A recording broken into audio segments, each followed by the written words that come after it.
Hello everyone, myself Harsh Parekh. I welcome you all to my channel MBBS with Medico. आज हम पढ़ेंगे Parkinson disease के बारे में। आज हम कवर करेंगे पार्किंसन के अंदर उसके symptoms, the cause and many other things and its treatment. So let us start our main video. अब पार्किंसन डिसीज होता क्यों है, पार्किंसन डिसीज क्या है, पहले तो ये समझ लेते हैं। पार्किंसन डिसीज जो एक डीजेनरेटिव डिसऑर्डर है हमारे नर्वस सिस्टम का, प्रोग्रेसिव है, स्लोली प्रोग्रेसिव डीजनरेटिव डिसीज है हमारे नर्वस सिस्टम का। और होता क्यों है, it is because of absence of dopamine. उस अब डोपाम ये समझने से पहले थोड़ा एक बेसिक समझते हैं। हमारी जो सिंपैथेटिक नर्वस सिस्टम है वो 3 कैटेगरी में सीक्रेट करती है। They are epinephrine, norepinephrine and dopamine. अब ये जो सिंपैथेटिक नर्वस सिस्टम है वो हमारे सीएनएस को एक्साइट करती है सभी मैनर्स के अंदर। लाइक स्पेसिफिकली जब हम बात करें डोपामिन की, तो डोपामिन हेल्प करता है हमारे मेमोरी के अंदर, लर्निंग के अंदर, कॉग्निशन में, देन बिहेवियर में वो हेल्प करते हैं। तो जब डोपामिन नहीं होगा तो पेशेंट कंप्लेन करेंगे कि उनका जो मूड है वो हमेशा अपसेट रहता है, उनका जो वॉकिंग मैनर है वो नॉर्मली से चेंज हो जाता है, देन उनकी जो स्पीच है वो स्लो हो जाती है, वो बार बार एक ही वर्ड रिपीट करते हैं, स्लरी स्पीच हो जाती है, बहुत कुछ और होता है। तो ये पेशेंट कंप्लेन करेंगे। मेनली पार्किंसन डिसीज के कॉज की बात की जाए तो it is because of the damage of a basal ganglia. अब हमारा जो मोटर कॉर्टेक्स है, मोटर कॉर्टेक्स क्या करता है, मोटर एक्टिविटीज़ को इनिशिएट करता है, प्लान करता है, लेकिन यही मोटर एक्टिविटीज़ को कंट्रोल करने का जो काम है वो करता है बेसल गैंग्लिया एंड सेरिबेलम। अब होता क्या है कि इस पार्किंसन के अंदर बेसल गैंग्लिया तो डैमेज हो चुका है, तो कोई कंट्रोल करने वाला नहीं है। इसीलिए जो टोन है मसल्स की वो बढ़ जाएंगी। जब मसल्स की टोन बढ़ जाएगी तो मूवमेंट जो है वो रिड्यूस हो जाएंगे। मतलब समझते हैं एक एग्जांपल से, ये कोई हायर सिस्टम है और ये कोई लोअर सिस्टम है।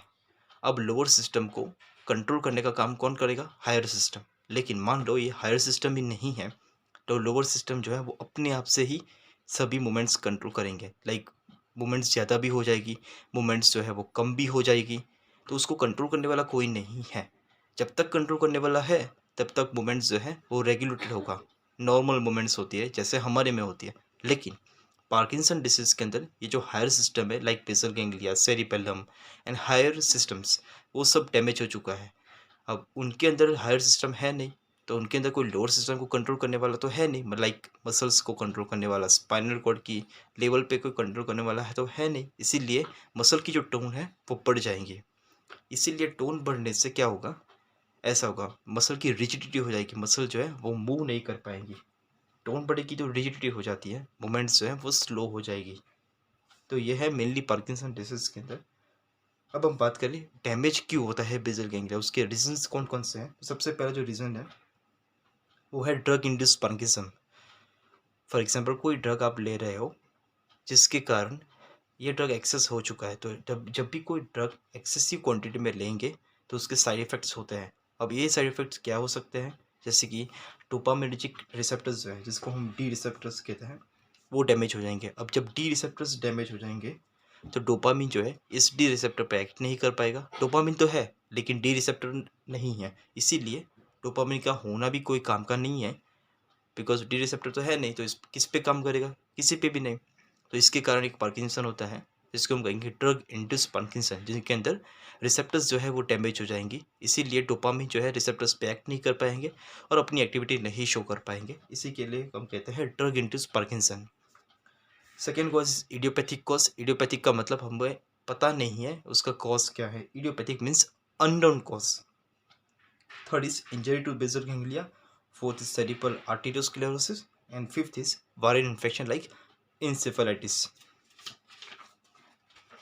अब हम बात करें science and symptoms of Parkinson, मतलब पार्किंसन पेशेंट के अंदर क्या क्या होता है। तो सबसे पहला ट्रेमर्स होता है।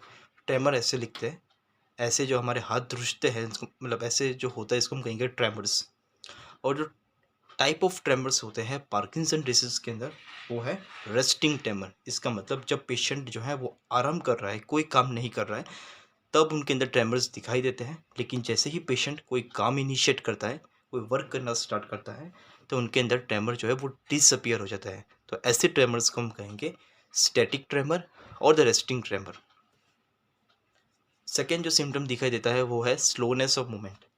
अभी हमने बताया कि हायर सिस्टम तो है नहीं, लाइक बेसल गैंग्लिया डैमेज हो चुका है, तो लोअर सिस्टम को कंट्रोल करने वाला तो कोई है नहीं। मोटर एक्टिविटीज तो रेगुलेट नहीं कर पाते हैं, बिकॉज मोटर एक्टिविटीज कंट्रोल कौन करता है? बेसल गैंग्लिया, वही नहीं है। तो मसल की जो टोन है वो बढ़ जाएंगी। जब टोन बढ़ जाती है तो मसल्स के अंदर रिजिडिटी आ जाती है, और इसी के कारण जो मूवमेंट्स है वो स्लो हो जाती है। मूवमेंट स्टार्ट स्लोइंग डाउन, जिसको हम कहेंगे ब्रेडिकाइनेसिया। पेशेंट जो है वो वॉलंटरी मूवमेंट जो है इनिशिएट नहीं कर पाएगा, और वॉलंटरी जो मूवमेंट्स है रिड्यूस हो जाएगी, जिसको हम कहेंगे hypokinesia, because of the hypertonicity of muscle. Third is the poverty of movements. It is the loss of all the automatic associated movements. जैसे कि हम चलते हैं तो हम अपने हैंड्स को ऐसे ही स्विंग करते हैं, हमको पता नहीं होता है, तो वो सारे ऑटोमेटिक एसोसिएटेड मूवमेंट्स है। ये सारे जो ऑटोमेटिक एसोसिएटेड मूवमेंट्स है वो सब लॉस हो जाएंगे in the Parkinson. Because of the absence of the automatic associated movements, body becomes statue like, और उनके जो फेस है वो भी हो जाता है mask like. Fourth symptom is rigidity. अभी हमने बात किया बेसल गैंग्लिया डैमेज हो चुका है, तो कोई कंट्रोल करने वाला है नहीं, इसीलिए मसल की जो टोन है वो बढ़ जाएगी, जिसके कारण क्या होगा? मसल की स्टिफनेस हो जाती है occurs in the limbs, resulting in the rigidity of the limbs. Muscular stiffness occur because of increase in the muscle tone. It is due to the removal of the inhibitory influence of the gamma motor neuron. Inhibitory का मतलब higher system क्या करेगा? Inhibit करेगा gamma motor neurons को, और the lower system को जब भी उसकी भी टोन बढ़ जाती है तो उसको रेगुलेट करेगा। लेकिन बेसल गैंग्लिया है नहीं, तो टोन रेगुलेट होगा नहीं, टोन बढ़ जाएगा, जिनको हम कहेंगे इंक्रीज मसल टोन, और इससे क्या होगा? मसल में रिजिडिटी आ जाती है, और ऐसी टाइप ऑफ रिजिडिटी को हम कहते हैं lead pipe rigidity. So the limb becomes more like rigid pillars, and this is called as a lead pipe rigidity. अब गेट का मतलब क्या है? जो हम नॉर्मल वॉक करते हैं इसको हम कहेंगे नॉर्मल गेट। लेकिन पार्किंसन पेशेंट के अंदर गेट जो है वो चेंज हो जाता है। कौन सा गेट हो जाता है? फेस्टिनियंट गेट। फेस्टिनियंट का मतलब क्या होगा? पेशेंट ऐसे चलेगा, मतलब वो फॉरवर्ड की तरफ बेंड करेगा, जैसे सेंट्रल ग्रेविटी को वो कैच करना चाहता है, ऐसे बेंड हो जाएगा फॉरवर्ड की तरफ, और स्लोली स्लोली स्लोली मूव करेगा, जैसे कि सेंट्रल ग्रेविटी को वो कैच करना चाहता है। तो ऐसे गेट को हम कहेंगे festinant gait. Then sixth point is the speech problems. हमने अभी बात की, पेशेंट के अंदर स्लरी स्पीच हो जाएगी, वो एक ही वर्ड बार बार रिपीट करेंगे। दे स्पीक वेरी सॉफ्टली और sometimes very rapidly, words are repeated many times. Then speech जो प्रॉब्लम्स है वो स्लर्ड हो जाएगी, and they will hesitate to speak. अब हमने बताया था कि इमोशनली चेंजेस क्या होता है। पेशेंट जो है वो इमोशनली डिस्टर्ब रहता है, बिकॉज डोपामिन का लेवल्स जो है वो कम हो गया है, आइदर एब्सेंट ही है, इसीलिए पेशेंट जो है वो हमेशा इमोशनली डिस्टर्ब ही रहता है। ट्रीटमेंट में हम क्या करेंगे? इम्पोर्टेंट तो है ट्रीटमेंट। हो गया लो, पार्किंसन तो हो गया, लेकिन उसकी ट्रीटमेंट जानना जरूरी है। ट्रीटमेंट में हम जो है वो डायरेक्टली डोपामिन नहीं प्रोवाइड कर सकते, बिकॉज जो डोपामिन है वो हमारे ब्लड ब्रेन बैरियर को क्रॉस नहीं कर पाता है, इसीलिए हम डोपामिन को डायरेक्टली ब्लड में तो प्रोवाइड नहीं कर सकते। इसके लिए हम एक अदर सब्स्टिट्यूट प्रोवाइड करते हैं, विच इज़ एल डोपा।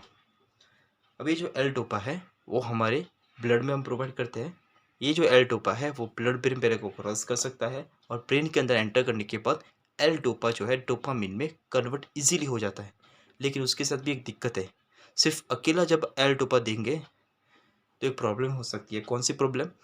जब हम सिर्फ एल डोपा प्रोवाइड करते हैं ब्लड के अंदर, तो एल डोपा ब्लड में ही डोपामिन में अंदर कन्वर्ट हो जाता है। अब एक बार ब्लड के अंदर डोपामिन में कन्वर्ट हो गया तो फिर से डोपामिन ब्लड ब्रेन बैरियर को क्रॉस नहीं कर पाएगा, तो एल डोपा देने का कोई मतलब ही नहीं रहा। इसीलिए इस प्रॉब्लम को अवॉइड करने के लिए हम एल डोपा के साथ एक और सब्स्टिट्यूट प्रोवाइड करते हैं, विच इज़ कार्बिडोपा। कार्बिडोपा क्या करेगा? ब्लड के अंदर एक एंजाइम है जो क्या करता है? एल डोपा को कन्वर्ट करता है डोपामिन में। उस ब्लड एंजाइम को इनहिबिट करता है, जिससे एल डोपा जो है डोपामिन में नहीं कन्वर्ट हो पाएगा। इसीलिए अब एल डोपा जो है वो ब्लड ब्रेन बैरियर को क्रॉस कर पाएगा, और क्रॉस करने के बाद वो ब्रेन में जाके जो है एल डोपा डोपामिन में कन्वर्ट हो जाएगा। तो ट्रीटमेंट में हम क्या प्रोवाइड करेंगे? L dopa along with carbidopa. So ये था पार्किंसन डिजीज़ के बारे में। आज की वीडियो में हमने क्या पढ़ा, पार्किंसन डिजीज़ क्या है, कैसे होता है। इट इज़ बिकॉज डोपामिन का लेवल्स कम हो गया है। It is because of the damage to the basal ganglia. Basal ganglia damage हो चुका है, तो हायर सिस्टम जो है वो डैमेज है, तो उसको लोअर सिस्टम को कंट्रोल करने वाला कोई नहीं है, इसीलिए मसल की टोन बढ़ जाएगी। तो टोन बढ़ जाएगी तो मसल्स के अंदर रिजिडिटी आ जाती है, और ऐसी रिजिडिटी को हम कहते हैं लेड पाइप रिजिडिटी। सेकंड जो है मूवमेंट्स जो है वो स्लो हो जाएंगे, जिनको हम कहेंगे ब्रेडिकाइनेसिया।